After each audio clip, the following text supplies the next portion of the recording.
what makes Jamari Sawyer a good offensive lineman? Jamari Sawyer, he's one of those guys that comes in to work every day, and he's going to give it his all. He's just a natural competitor, and then he does everything right out the field. So carrying on to the field, he's just one of those guys that's going to bring it and give it his all every day. And next question for Mike Griffith. Go ahead, Mike. Hey, Travon, we were listening to Michigan earlier this week, and their coordinator said this game would be a train wreck, indicating the physicality. What's been the most physical game? And I know they're all physical, but is there a game that stands out to you that you've played where somebody's tried to come downhill at Georgia? Because typically teams haven't had much success doing that. For me, that I can recap, I'll have to say it'll have to be Kentucky. Kentucky tried to get after it early and tried to run the ball with the offensive line and the offensive tackles that they have. So I would say that'll probably have to be the game that I can recap. All right, next question from Chip Towers. Go ahead, Chip. Yeah, hey, Travon, good to see you. It seems like in the lead up to this week, we're hearing a whole lot about Aiden Hutchinson and David Ajabo, but not a whole lot about Travon Walker and Jordan Davis and Nolan Smith and that kind of stuff. Is there, when you get ready for a matchup like this, obviously high level, is that motivation, for you guys to just proving that, they're Big Ten, you're SEC, you proving that you're just as good, better, what have you?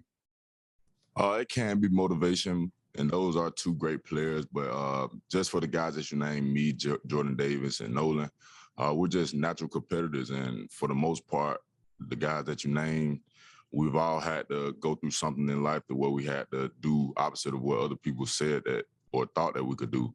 So we just have to go out and prove whatever they're saying wrong and just do our best. Next question is from Jake Rowe. Go ahead, Jake. Travon, you guys are coming off a loss, and it's the only game this year where you had no sacks. Nolan seemed to kind of hammer home that point when we talked to him, kind of took it on him. What steps have you taken to kind of maybe remedy that for you guys to maybe have more of an effective pass rush going forward? Me just coming to practice, working on my pass rush and working on different moves every day against some of the best offensive linemen in the country, which is Jamari and our offensive line. But it's just me coming to work at practice and work on my skill set, things that can make me better as a pass rusher to affect the quarterback. Next question is from Mike Griffith. Go ahead, Mike. Hey, Travon, I got kind of a two-part question for you. The first part is I want to ask you, about Jalen Carter. He's one of the guys that we've never talked to. And the second question is about players doing interviews now and with NIL and social media. Do you think that's something that we'll see change in college football where maybe we'll get to see more players and learn their personalities earlier as players brand themselves? And then again, if you could just tell us about Jalen Carter, because we've never been allowed to talk to him. With your first part of the question, I do think that the NIL deals will help with getting to know players more. And then also to answer your second question, Jalen Carter, he's a great player. He's a physical guy, very strong, fast. He's not your typical big defensive tackle that can move around like he does. He's just a great kid. He's young and he's learning the game very fast. So within the future, I do think it will help to get to know a lot of the players earlier on. And next question is for Seth Emerson. Go ahead, Seth. Travon, I know you weren't with the team 4 years ago when they came into the college football playoff, but that team was coming off a win. It was kind of new. There was a lot of excitement. What's the feeling this time for this team when you're coming off a loss? What's the feeling around the team now? I can't say it's just fuel to the fire because no one wants to lose, but also that loss taught us a lot and gave us a lot that we could go to practice and work on. So just building up off of that loss, we just have to go in and correct the mistakes that we made in the past and do better moving forward. And next question for Davis Baker. Go ahead, Davis. Travon, Michigan's only allowed 10 sacks this season, which is the fewest amongst Power 5 schools. What makes them so good in pass protection? As a whole, they have a good offensive line unit, and just I think those guys they're very physical up front. They try to they do play physical, and we just have to attack them, do things that they haven't seen before, or just strain more than they strain. Your next question from Dan Matthews. Go ahead, Dan.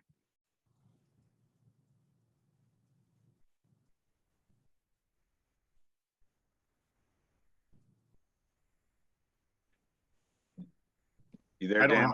I don't have my hand. Oh, I did. Okay, sorry. Okay, no problem. All right. Next, Zach Klein. Go ahead, Zach. Hey, Travon, can you give us an idea of how many guys are opting out of these optional activities, whether it's the beach, dinner cruises, stuff like that, and just staying home? And how much of this COVID craziness is on your mind? So far, we haven't had anybody to just not go to any team event. The Orange Bowl committee, they have made it safe for us to do all the activities that we have taking place and just the COVID aspect is affecting everybody in the world, and we're just being smart with it, wearing our masks, being around the people that we're always around, and social distancing. All right, next, Mike Griffith. Mike, you got a question? Oh, let's go, Mike.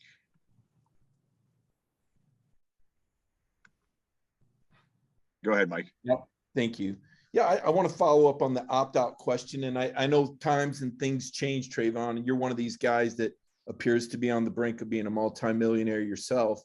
Is pretty much the protocol that if it's a playoff game, you're going to play. But now maybe when it's not a playoff game, like last year, I think we saw a couple Georgia guys that didn't play year before Baker. Is that pretty much the standard now? If you're going to be a high draft pick, that you're going to see it through if it's a playoff game? I mean, for me, I can't answer for everyone else, but for me, I'm one of those guys I want to go out and compete for whatever game that my team goes out and plays. So I can't answer that question for everyone, but for me, I'm just a natural competitor and want to go out there and play, give it my all.